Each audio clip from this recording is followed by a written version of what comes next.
My name is Jessica Hejny, and I am the Sonography Department Chair at Austin Community College.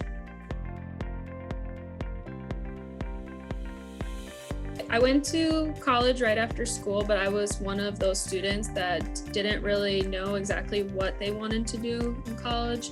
So I was a CNA for a while, I waited tables, and then eventually I found the field of sonography. I knew I was interested in healthcare. I was very interested in just the human body overall, and I had a really great advisor early on in college who helped me find this career path. Once I graduated from college, I began working as a full-time cardiovascular sonographer, mostly in acute care settings, transplant centers for cardiovascular disease. And then about 5.5 years ago, I started my role part-time with Austin Community College teaching in the field of sonography. From there, I quickly evolved into a full-time role as the vascular technology program director. And for the last 2 months, I have been tasked with the duty of department chair for sonography.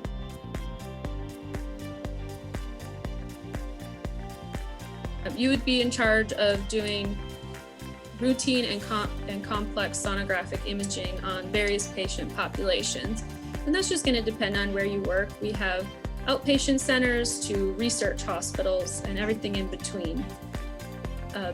Procedures can get pretty specialized. You could be doing anything from OB sonography to scanning in operating room situations. Special projects are mostly based around research. We have a lot of sonographers in the community who are involved in clinical trials, imaging for new and advanced treatment options for patients, as well as just seeing advancing technology in the field and making sure that they are kind of at the forefront of technology. A minimum of an associate's degree is required to be a diagnostic medical sonographer. However, I will say there are still actually plenty of sonographers out there who were trained on the job, but there's been a huge shift in our field over the decades to where formal education is now required. So technical skills really include the operation and the proficient use of the ultrasound equipment, such as the movements of the transducer and adjustments of controls while quickly and accurately assessing patients' structures and pathology in real time. So it is a lot of dexterity involved, hand-eye coordination, spatial recognition. Those are the big technical skills needed for this occupation.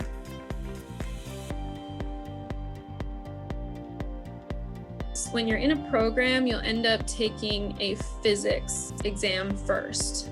So ultrasound is all based off of sending sound waves through the body, and then the machine interprets that and produces the ultrasound image. So you end up having to take a physics board exam first, which will set you up to be able to take other registry exams. There are several different organizations who offer registry exams for sonographers, and you basically start with one, and then depending on what you went to school for. So for instance, in our program at ACC, we have 2 different tracks you can go into. You can go into the Diagnostic Medical Vascular track or the Diagnostic Cardiovascular track. With the Medical Vascular track, you're going to be eligible to take 3 registry exams upon graduation. That would be abdomen and superficial structures, OB-GYN, as well as vascular sonography.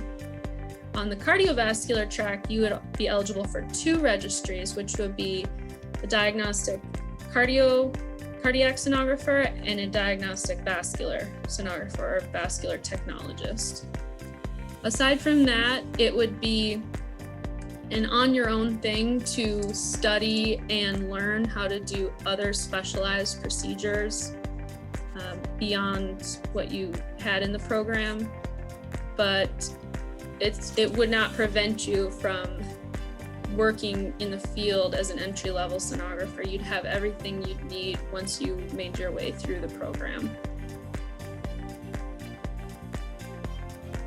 So usually when somebody thinks of an ultrasound technician or a sonographer, they immediately think they're having the baby scan, right? It's so much more than that. We can see from head to toe. We can assess blood flow. We can look at your organs, your muscles, your heart. It's an incredible technology. The only thing we don't assess with ultrasound really is bone, and that's because it gives us such acoustic shadowing on our screen. But a patient would come in with a specific order from a physician, and then you would scan that patient based off of what the order said. So it could be, for instance, the liver, the kidneys, the spleen, or it could be an order for an echocardiogram, which would be done on the heart. You could look at your carotid arteries. It just depends on what the patient's needs are. Our orders are based off of signs and symptoms of pathology, and then from there we produce the images and send them for interpretation by a physician.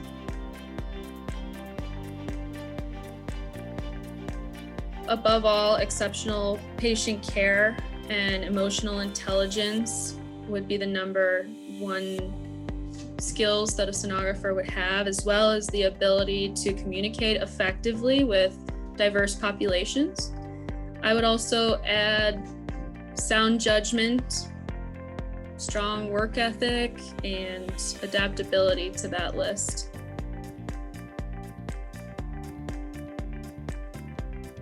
Rewarding part of this career for sure is getting to work with and to help all sorts of different people through our diagnostic images. You have the ability to be a part of a very special story for somebody, and we are often the first ones to be able to diagnose a patient in a timely manner. I would say one of the more challenging aspects of this job would be the stress that this profession can have on our bodies.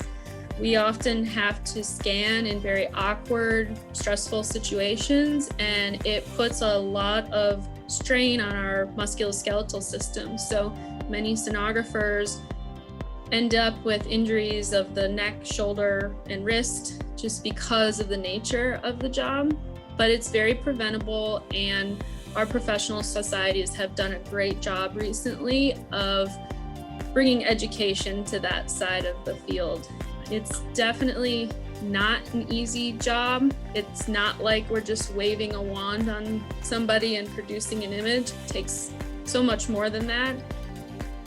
But with proper ergonomics, it can be avoided. So to get started on this career path as a diagnostic medical sonographer or cardiovascular sonographer, I would first tell a student to make sure that they do their research. First on the field itself, and then on the different types of educational programs and professional avenues available. We are not siloed into you go into this program and only have one option for your entire career, and that's to scan. There's so many other cool things that you could get into with experience. The internet is a wonderful place to start with research and just finding out more about the job. I would stick with even looking on some sonography professional society websites for really good information about what this field entails.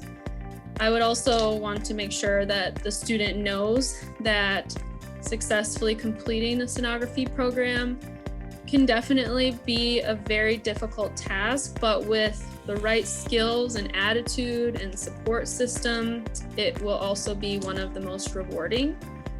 Our sonographers that come out of the Austin Community College program are extremely knowledgeable Our partners in the community love hiring our graduates and are excited to work with them. So if you're willing to put in the work, this career will be extremely valuable to you.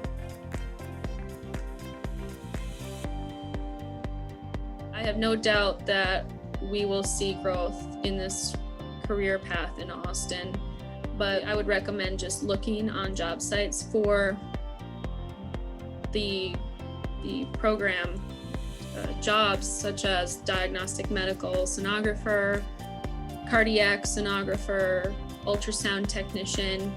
Just doing that, you'll see that there are a lot of opportunities available.